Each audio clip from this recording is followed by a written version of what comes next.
Hey guys, Mumford and Kid here, back again. How's everybody doing? Welcome to another review. Guys, I apologize for the lateness of these reviews now. They're going to start coming a little late. Um, last week's pile, this week's, I have a lot of books and I still haven't even gotten to reading them yet. Work has been catching up, and you know, the times when I usually will read my books, it's starting to get a little bit harder to read at times, but I'm not going away. That's what I think people are getting afraid of. But basically, the reviews get done when they get done, even if they are a little bit late. I know there are people that still want to hear what I think about the books, so I'm still going to do it. No problem, no ass. So when I thought I was caught up, they pulled me back. But I'm here to talk about the books that came out for the first week of January. That would be the 6th. Got a pretty good stash here, not too much. Lot of Marvel and only one independent. Like you guys know the routine. Still catching up on my DC. So we're gonna kick this off real quick. We're gonna kick this off with the first issue of A Force, number one. So y'all, like the cover, like the cover, love the cover. Nice cover, right? All right. Wilson does a very good job, as if you read the like the what was it, the mini that was going on during Secret Wars. I thought that was really good. um in this, basically, it's basically the fact that since all these characters right here exist in the universe already, well, it's only one character that is kind of coming from Battle World, and that's Singularity here. She's coming in, and basically she knows that she's not in the world that she. And when she goes to meet all these people, well, she only meets Jennifer, Carol, and she meets Medusa.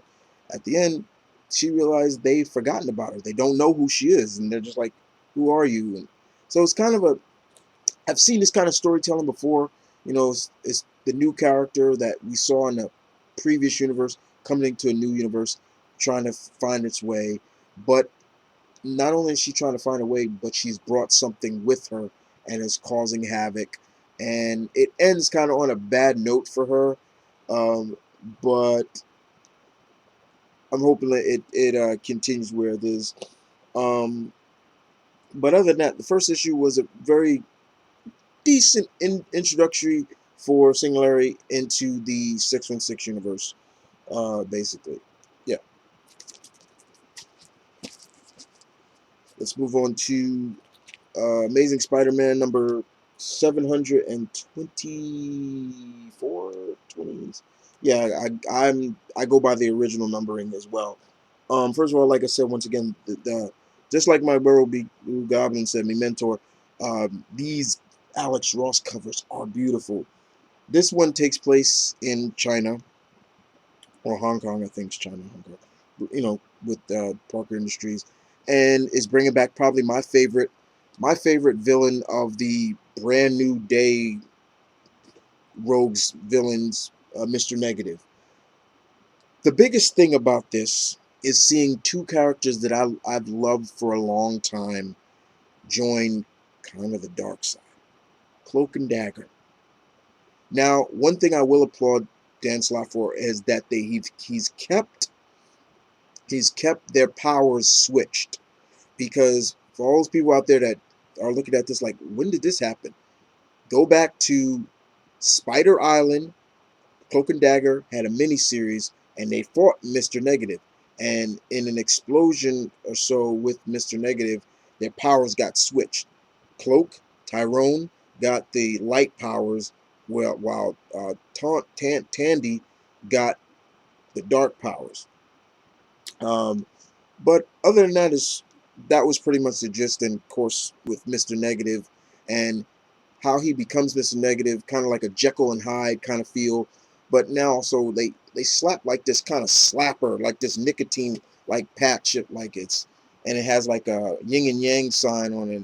Slap it on his neck, and he comes out. Mr. Negative comes out while his previous self has no recollection of who he is, and I thought that was pretty interesting. But other than that, this is the first part of the new story of Dark Kingdom. We didn't get a Kameliko on it. This was a new artwork called Bafangni. I think I'm butchering that name. I apologize. But other than that, not bad indeed. Let's move on to Doctor Strange #4. Jason Aaron's still killing it on this title. He makes this feel like old school Stan Lee Ditko run. Good stuff. As always, Mr. Aaron, do your homework. That's why I've always loved when you touch a book, I know I'm going to get my money's worth. You did it with Thor. You're doing it now with Doctor Strange. Basically, in this, Strange is coming to terms with the fact that Sorcerer Supremes in other dimensions are being killed by an unknown force.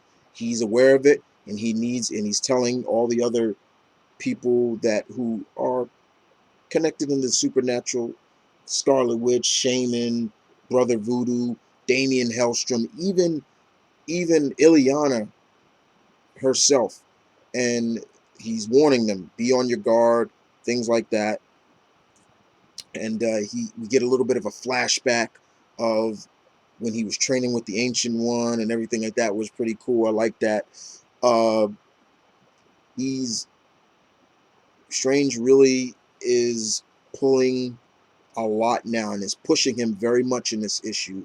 But then there's something going on with Wong, and I'm like, Wong, what did you do? And that caught my attention. That was good. But other than that, this was a good issue. Still continuing. Mr. Aarons, thank you. We move on to Invincible Iron Man #5.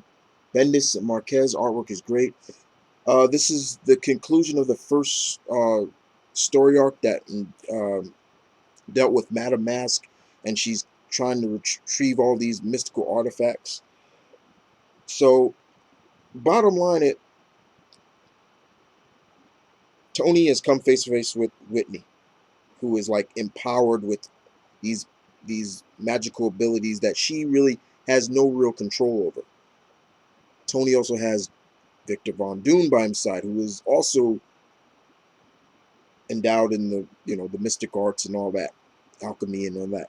But they're fighting in Mary Jane's new club in Chicago. She's moved to Chicago now, and she thought basically Chicago would be the place to kind of get away from the superhero-ness and stuff like that. And I was like, okay,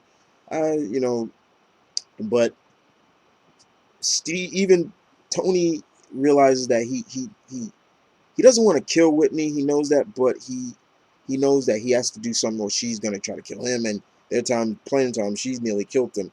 And even Doom is having a little bit of a hard time with her because she's so empowered, and it's to the point that whatever all the artifacts she's captured, it's more than meets the eye. Basically, she's being possessed by a demon. I'm gonna spoil that for you. And we get to see Mary Jane do something really cool to help Tony out. And uh, does Madame Mask die?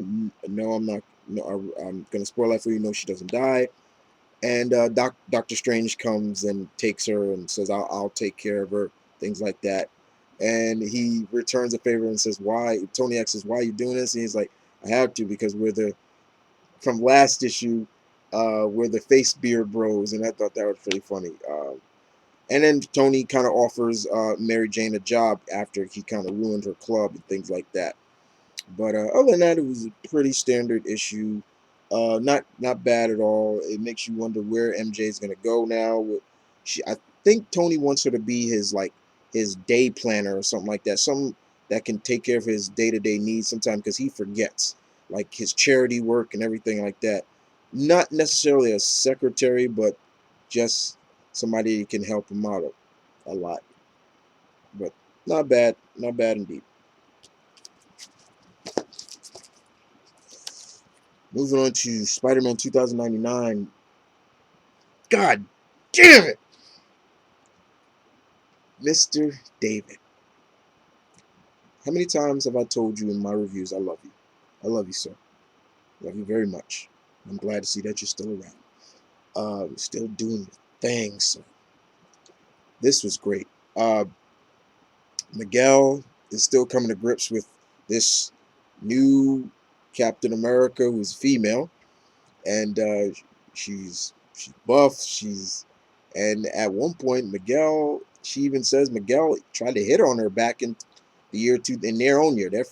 She's also from the year 2099, and we're still getting to see them deal with this the other man Venture who came through the portal, and this guy is like a nutbag for his guns. He loves his guns.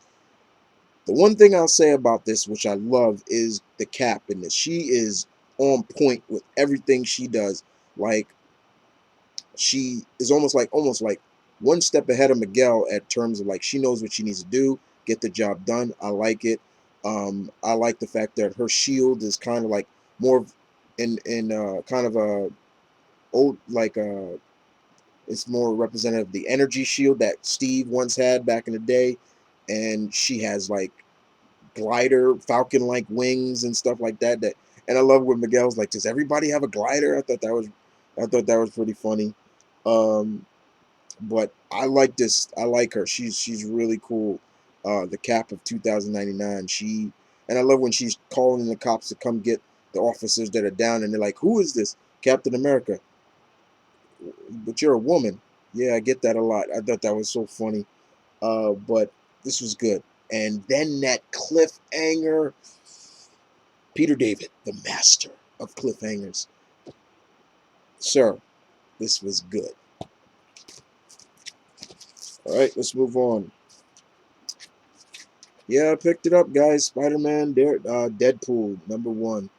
Um, this is a thick book because it also has 2 comics in it.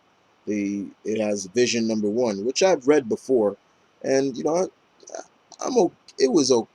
The Vision book was okay, but I'm not really feeling this Vision trying to start a family, stuff like that. And he's got a robotic wife and kids and stuff like that.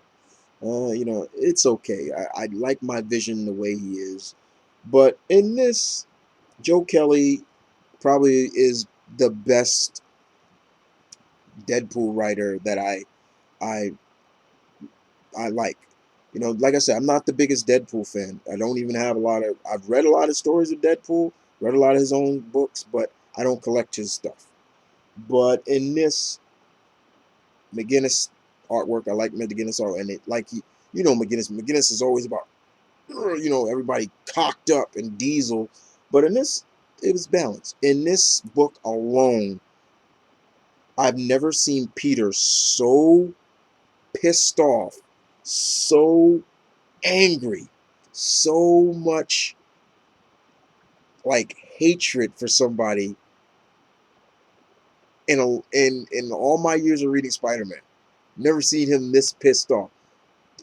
In this, it makes me look like that Wade is trying to change. He's a part of the Avengers and he's trying to change to some degree, but Peter's like, shut up. Like almost like saying, fuck you, I don't care, like blah blah blah blah blah blah blah. They're fighting Hydro Man in this, which is really cool to see Hydro Man again. Maury Bench, yeah. And just the good storytelling, just the way Mr. Kelly writes both characters are really well done, well balanced. I very much enjoyed it. And then the ending that really just like, oh man, where's this gonna go? But other than that, this was good. Solid. Very solid. Got a lot of Spidey. So speaking of Spidey #2. Thompson, Bradshaw, guys, I'm not the biggest Nick Bradshaw artwork. I just don't like it sometimes. But in this, basically, yeah, you can see it. Peter is fighting the Sandman, Flint Marko, and he's still dealing with Gwen, and he's still trying to be himself around Gwen. She's tutoring him, and he's tutoring her in math and things like that. He pulls a a Gandalf reference, and she's just like, Gandalf is cool, and it's like, yeah, she likes Gandalf and everything like that. It was sweet. It was cool. When he's fighting, the way he deals with Sandman was typical first encounter routine for Sandman. Just brings back to the old days of Spidey when he first met Sandman. It was really cool. Uh, but other than that, that's pretty much the gist of this issue. Um, and I'm not really minding. Like I said, I think I'm not the only one that's minding these retelling of Spidey's like rookie years. But this was this was fun.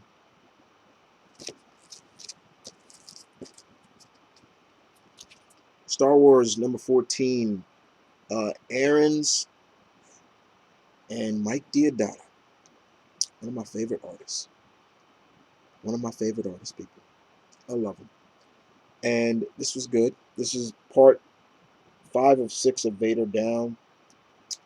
And I'm going to tell you one of the best parts about this book, in my opinion, the Wookiee fight. That's all I'm going to say. The Wookiee fight. And let's move on to Star Wars Obi-Wan and Anakin. This kind of interests me because I was wondering, okay, where's Marvel going to go with telling kind of the story of Obi-Wan and Anakin? You know, I guess this takes place between episode 1 and 2, like some of their missed adventures that we don't never heard of or saw. And so we got Chalso writing it, and Chichetto doing the artwork. Chichetto's artwork has always been solid, in my opinion. This is basically Obi-Wan and Anakin arriving on a planet. They save these people. We flash back to Anakin training with the Jedi, and some of the other Padawans are calling him out, saying, you know, he's not, he doesn't have the will, and you know, he's untrained. He just got in kind of on his name, and supposedly being the chosen one. Anakin kind of calls him out on that bullshit, you know, almost like force, like, yeah, I did this, so am I a joke or anything like that? Palpatine in this, you can see like the seeds being planted, like Palpatine is looking at Anakin like, yeah, in the future, I'm gonna have you. You know what I'm saying? Like, yeah, you're gonna be my. You know, it was okay. No, other than that, the biggest thing was the planet they landed on, the people they saved. They have no idea what Jedi are, and I was just like, okay, I've seen stuff like this before, but it's just like, oh, okay, you know, all right. Let's move on to the totally awesome Hulk number 2. Greg Pak and Frank Cho on the artwork. Frank Cho's artwork, and Greg Pak does a good job with this. So we finally get to realize who this woman is, and what's her purpose. Is she the villain? Not necessarily. Her name is Lady Hellbender, and she's an alien from the world that's come down. She's tracking monsters because for some reason there's all these unexplained monsters now running around, and uh, Amadeus and his sister Maddie have taken up the job of bringing them in and handling them. We do get to see what's going on with Bruce Banner, the original Hulk, and he, after what he did in the first issue where he was helping Black Panther and Iron Man with a nuclear reactor. He absorbed a lot of the radiation, and oh, it's kind of scary things that's going on. They were in Africa, actually. But Amadeus, he's kind of like, I don't. He's hitting on her. Like Amadeus in this, he's kind of cocky, a little brash, and and we still have She-Hulk, Jennifer Walters, and Miles in this, and they're trying to figure out what the hell is this girl. What is Lady Hellbender? What does she want? And when she comes after Amadeus's sister, that's when kind of the real the Hulk kind of comes out, and he's got to kind of calm down, and it kind of takes She-Hulk and Miles to kind of calm him down to the point where he's not acting like the rampaging Hulk. And she kind of explains herself, and she is like on her world, she's kind of like a collector. On her world, she brings monsters to her world, and her people preserve these monsters where they can live around free in like their own, like, environment. Like, she's a collector, kind of like a collector in a sense. And that's why she's come to Earth to track down these monsters. Uh, the biggest thing is that we get to see a monster that we're going to see in the next issue, a very, very powerful monster alien. Let me just say, this character has been around for a long time, and it's he whose back can shake mountains. Um, I'm not going to spoil who it is, but let's just say he's big, he's green. Yeah, this was fun. So far, this has just been really fun. All right, we move on to the Ultimates number 3. Al Ewing. This is probably Al Ewing's, out of the books that Al Ewing is writing, this is by far my favorite and his best, in my opinion. I'm loving this team and what they are accomplishing. And Kenneth Rocafort's artwork works so well. Um, so the team has completed like their first impossible task. What they did, let's just say, they did something that nobody's ever thought about doing. They were able to cure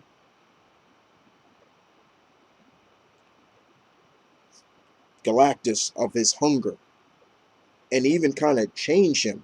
Instead of being the world devourer, he's now bringing life. And the first thing Galactus did was bring life back to the first planet he ever consumed. And however, we get to see the Shi'ar and some of the Shi'ar Royal Guard, Imperial Guard, are on the planet that Galactus rejuvenalized, and Oracle gets to show them who did it, and then they go back and tell the leader of the Shi'ar, who is Gladiator now, and she calls Carol, and the Shi'ar is not really happy about it. They're just like, and I love that the team kind of calls them out and like, why are they not happy about it? Monica, Black Panther, and I think and Blue Marvel, Adam Berkshire even says why, because they didn't do it. They couldn't do it, and it's pretty funny. But the biggest thing that goes on in this is, once again, playing up the whole factor that the world's kind of changing. The space-time continuum is being screwed up, and Blue Marvel is explaining it. He even goes into detail. He's like, we got people dealing with their younger selves, talking about the X-Men. We have um, future characters trying to fix their own. Uh, Talking about, like, they show a picture of Loki, a future Loki. We got characters that have come to the future and taken their knowledge of the future into the past, and he's talking about a lot of the old time Western characters we see. I'm trying to remember who it was. The Two Gun Kid. Yeah, I think, yeah, Two Gun Kid. Um, we and this is just a lot of stuff that's going on, and they're trying to solve it. Uh, the biggest thing in here is that we get to see that Monica is going on talking to Carol about her relationship. That is said in this book that Carol and Jim Rhodes are dating. Go Rhodey, dating Carol. All right. Um, and we also get to see the new Giant Man uh, that we saw in the Ant-Man annual last year. Um, so yeah, so there's a new Giant Man, And Hank, he's kind of letting his personas carry on a new legacy. It's Hank is not dead. I don't remember Hank dying, but the way they say it is like kind of Hank is dead, but I don't remember him dying. He's presumed dead, but he's not. Uh, but we get to see at the end, it was the ending that really was just like, ooh, I thought this character died. Even Blue Marvel did. I'm not gonna ruin who it is, but let's just say if you've read Blue Marvel's miniseries back in the day, you know who I'm talking about. This was good. This was good. And we're gonna end this with my only independent book, and it's from Zenescope, and it's basically Robyn Hood, number 18, Children of the Darkness. Mr. Pat Shamp still doing a bang up job with this title. That cover is badass too. Get a good look at that cover. So Robyn and her team were about to bring in the fight to the Cabal. Robyn gets beat down by this sort of Taskmaster-like character called Red Death. And basically she gets helped by a certain somebody by the name of Cindy, the Cinderella of the Zenescope world. And she wants nothing to do with Cindy because Cindy's kind of cuckoo, crazy. Marion is able to help Avella, somebody she knows. And then we get some more into what's going down, and we get more in depth into the prophecy of what is Robyn's purpose, and she doesn't like it, and she's scared. She doesn't know if she wants to continue this, if it's going to come to that, and it's getting really, really good.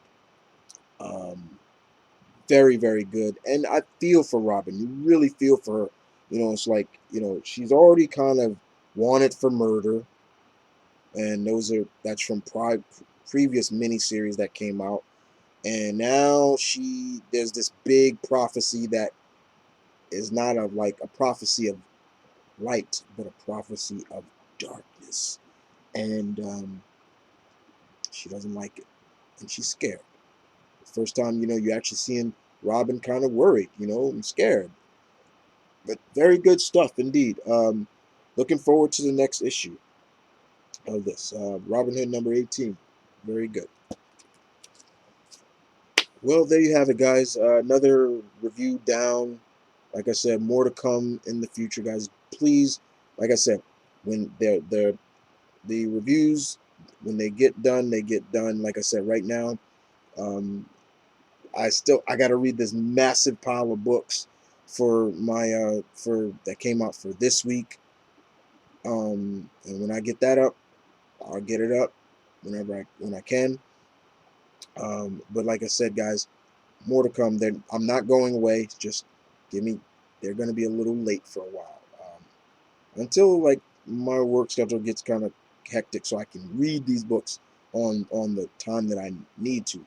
Usually, guys, when I read my books, always the weekends, kind of like that Friday and the weekends, so I can get it done and I could put my review up sometimes always Sunday. But it is what it is. But I'm still here as always, and I'll be back with another review in some time. Like I said, just give me some time. But other than that, guys, this is Mom and Kid, the Omni Geek High Lord of New York, saying peace and love. Stay tuned, keep it real, guys. You know where you can follow me. I don't even have to say it. I am out.